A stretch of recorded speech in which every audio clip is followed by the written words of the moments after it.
saya hampir tidak mendapati ya platform yang secara online yang meminjamkan dana kepada kita yang tidak memiliki ribanya. Pasti dia memiliki ribanya.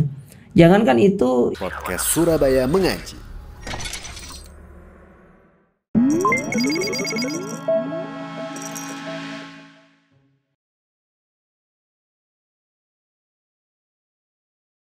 Bismillahirrahmanirrahim. Assalamualaikum warahmatullahi wabarakatuh. Alhamdulillah wassalatu wassalamu ala rasulillahi amma ba'du. Kembali lagi di podcast Surabaya Mengaji. InsyaAllah akan membahas tema-tema yang menarik seputar keislaman. Nah, bersama kita Ustadz Gema Ilhami Hafidhahullah Ta'ala. Assalamualaikum Ustadz. Waalaikumsalam warahmatullahi wabarakatuh. Gimana kabarnya Ustadz? Alhamdulillah. Gimana kabarnya? Alhamdulillah Ustadz. Masya Allah. Antum semakin hari semakin berseri ini. Berseri, Masya Allah. Semoga demikian. Allahumma. Sesuai dengan amalnya Ustadz. Insyaallah. Nah Ustadz, membahas berkaitan dengan hutang Ustadz, khususnya pinjol Ustadz. Hutang, ya. Pinjol. Nah ini kan banyak orang ketika mepet-mepet pinjam si ijo aja, pinjam si biru ungu, jadi mejiku hipiniu Ustadz. Semuanya dipinjam. Nah bahkan sampai ada peristiwa yang karena mungkin bunganya terlalu tinggi Ustadz ya, sehingga dia nggak kuat bayar lalu dia bunuh diri. Dan betul. Mengenaskan. Nah sebenarnya sebelum kita bahas yang lebih dalam Ustadz ya, untuk hukum hutang ini gimana Ustadz di dalam Islam Ustadz? Iya, alhamdulillah wassalatu wassalamu ala rasulillah amma ba'd. Secara hukum asal hutang itu kalau memang ada kebutuhannya maka itu tidak ada masalah sebenarnya. Tetapi dia bisa meyakinkan dirinya untuk bisa mengganti. Kemudian yang kedua, hutang yang dia ambil itu tidak ada ribanya. Ya. Nah ini hal-hal yang perlu untuk dia pertimbangkan sebelum dia mengambil utang. Tapi sebagian para ulama mengatakan hukum asal dari hutang itu adalah dibenci kalau tidak ada kebutuhan. Namun nyatanya kita dapati sekarang ya ada dua golongan nih. Ada satu golongan yang memang golongan itu berhutang karena kebutuhan, sedangkan golongan yang kedua berhutang karena keinginan. Ya, untuk memuaskan apa yang menjadi ambisiusnya terutama dalam urusan dunia. Maka kalau dia berhutang karena kebutuhan, maka ini mungkin bisa dikategorikan hutang yang diperbolehkan. Tetapi kalau karena keinginan, karena urusan dunia, mungkin karena ada barang tertentu yang dia inginkan dan dia belum punya dana, daripada saya nanti tidak kedapatan, akhirnya dia pun meminjam. Maka dalam kategori ini berarti dia sedang memaksakan dirinya. Nah, hukum memaksakan diri seperti ini adalah dilarang di dalam agama kita. Nah, karena kita diperintahkan oleh Allah Subhanahu wa Ta'ala ya untuk tidak mempersulit diri kita, tetapi kita disuruh untuk mempermudah diri kita sendiri. Masya Allah. Nah untuk orang yang berhutang Ustaz, tadi kan kalau berhutang itu harus kalau bisa nggak berbunga Ustaz ya. Nah itu kan nggak mungkin kalau larinya ke agak jarang sekarang. Jarang Ustaz. Ada tapi jarang. Dan itu kan pasti kaitan dengan lembaga-lembaga tertentu Ustaz ya. Nah kalau berarti yang nggak ada bunganya kan kemungkinan besar ke orang-orang yang dikenal. Nah ini kalau orang-orang yang dikenal dia mau menghutangi nih Ustaz. Nah ini keutamaannya apa Ustaz? Iya, memberikan hutang kepada saudara kita, apalagi dalam kondisi terdesak, itu merupakan amal soleh yang luar biasa di sisi Allah Ta'ala. Di antaranya Nabi SAW pernah bersabda, ahabbul a'mali ilallah sururun tudkhiluhu fi qalbi muslim. Atau dalam riwayat yang lain, ala muslim. Di antara amalan yang paling dicintai oleh Allah Ta'ala itu adalah engkau memasukkan kebahagiaan ke dalam hati saudaramu. Bayangkan kita punya teman dalam kondisi terdesak, dia butuh dana ya untuk mungkin menyelesaikan masalahnya, lalu kita di situ membantu dia. Maka itu masuk dalam kategori amalan yang sangat dicintai oleh Allah Subhanahu wa Ta'ala, dan itu sangat luar biasa sekali. Ya. Kemudian masuk juga ke dalam sabda Nabi SAW yang lainnya, yaitu barang siapa yang memudahkan urusan saudaranya di dunia, Allah akan memudahkan urusannya nanti di akhirat. Ya. Man yassara ala mu'minin Ya, yassarallahu fid dunya wal akhirah. Allah akan memudahkan urusannya di dunia dan di akhirat. Kemudian juga di situ juga ada keutamaan bagi orang-orang yang ketika dia memberi hutang lalu dia memberikan tanggungan waktu bagi saudaranya yang berhutang tadi. Misalkan si A ngutang sama si B. Ya, lalu si B itu si A itu bilang ke si B, saya belum bisa membayar mungkin karena sudah deadline-nya. Lalu dia minta ya bisa tidak diberikan sekitar 3 atau 4 hari lagi. Maka si B ini yang mengutangi dia mengatakan kepada si A, enggak apa-apa. Ya, saya beri kamu waktu 5 hari lagi untuk membayar. Maka orang ini dia masuk ke dalam sabda Nabi SAW, man anzara mu'siran aw wadu'alah. Orang yang memberikan tenggangan waktu bagi saudaranya yang berhutang. Atau dia sudah mengatakan sama saudaranya, kamu nggak usah bayar hutangmu. Tetapi kayaknya kalau hutang yang direlakan itu biasanya hutangnya kecil ya. Tapi kalau kayak 100 juta ke atas kayaknya sulit kayaknya. Sulit. Ya itu eman gitu kalau iya diikhlaskan seperti itu.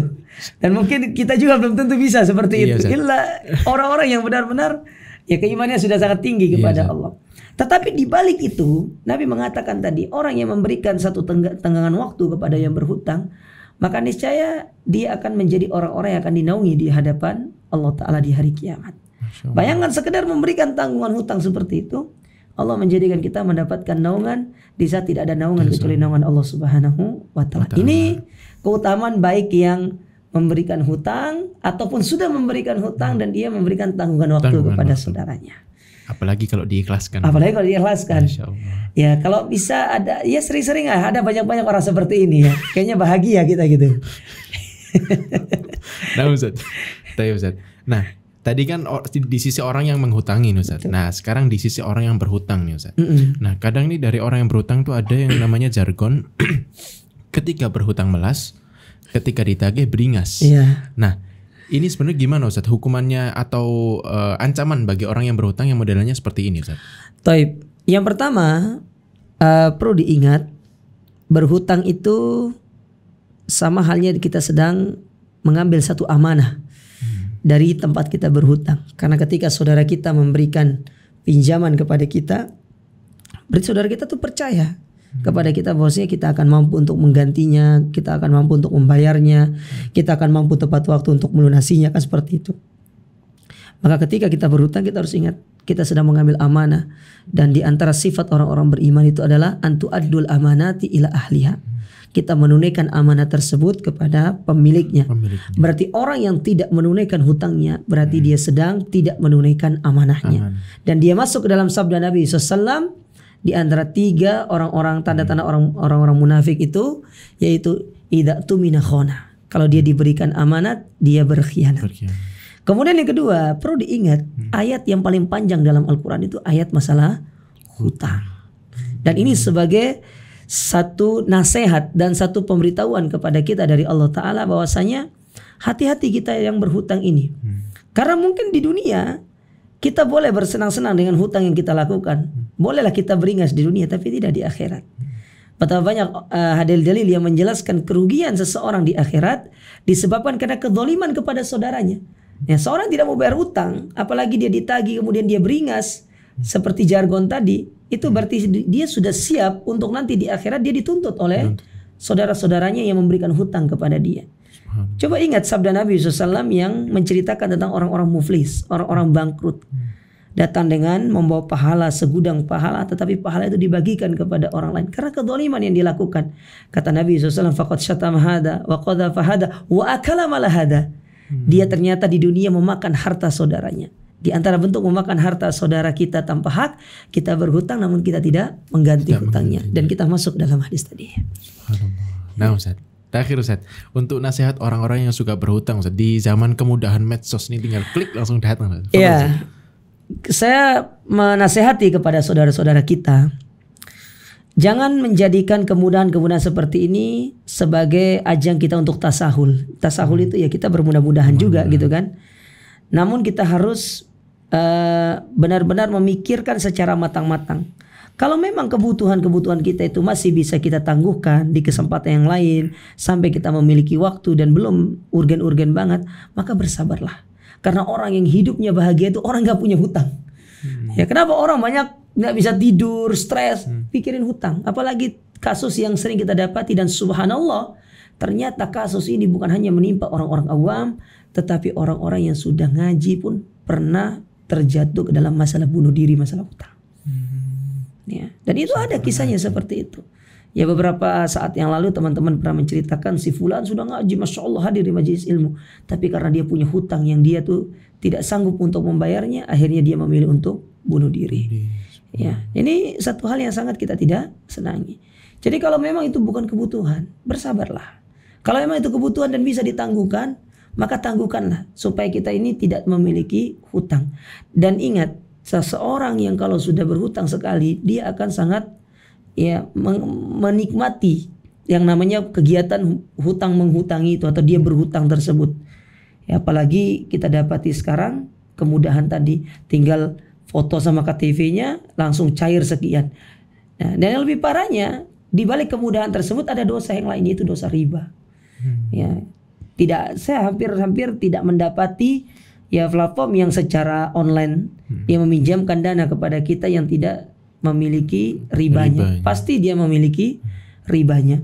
Jangankan itu yang sifatnya lembaga, terkadang individu saja dia memiliki riba. Apalagi itu yang sifatnya lembaga, yang dia harus menggaji para karyawan, para pegawainya, maka tidak mengambil keuntungan di situ dari ribawinya, maka itu perkara yang sangat mustahil.